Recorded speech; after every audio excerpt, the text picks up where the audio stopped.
Executive Director, Mrs. Laetitia Archie, Mrs. Zineb Dennis Gulbar, Senior Chief Executive of the Ministry, distinguished guests, all protocols observed, ladies and gentlemen, good morning. It is a pleasure for me to join you all in this workshop, in this half-day workshop on gender responsive budgeting in the water sector.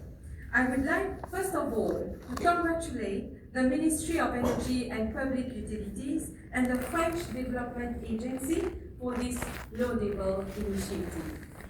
Gender responsive budgeting in the water sector lays emphasis on warranting that water policies, programs, and resource allocation are designed to address the specific needs and priorities of both men and women, thus positively, in the long run, promoting gender equality and improving water resource management.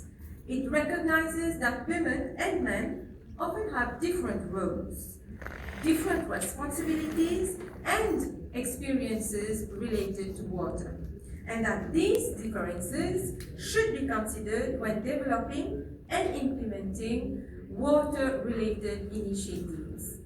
Water is a basic human need, and access to water is important for women in Mauritius and around the world.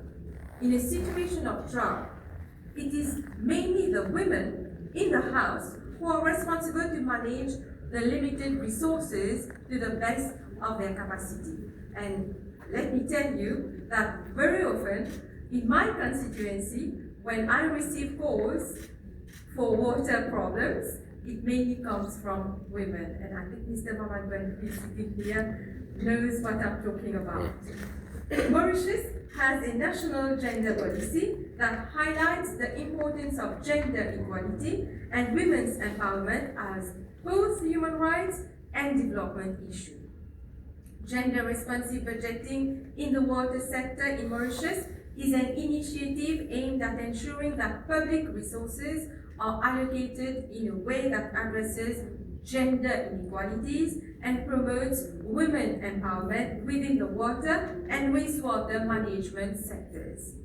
My ministry is spearheading the national gender machinery and is the lead agency on gender mainstreaming to promote gender equality at all levels and be responsible for overall reporting and monitoring of the application of the strategies for achieving gender equality.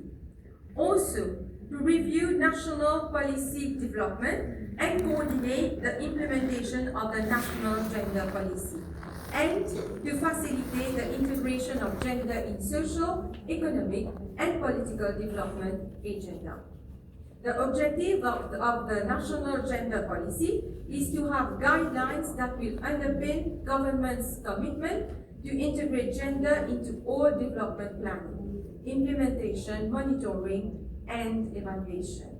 In Mauritius, gender cells are established within various ministries and departments to promote gender equality and address gender disparities. I'm given to understand that it is in your program today to have people intervening from these gender cells during the workshop.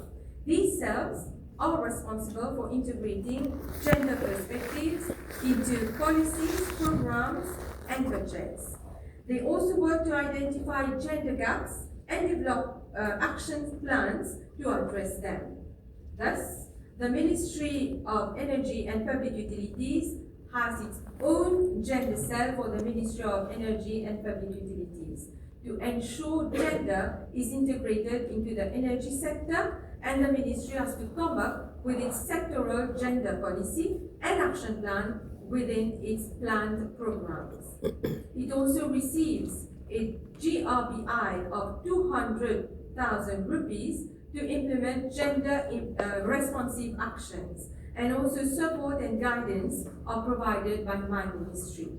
I am also informed that 4 days training on gender mainstreaming in the Ministry of Energy and Public Utilities have been conducted by the focal officer from my ministry last year.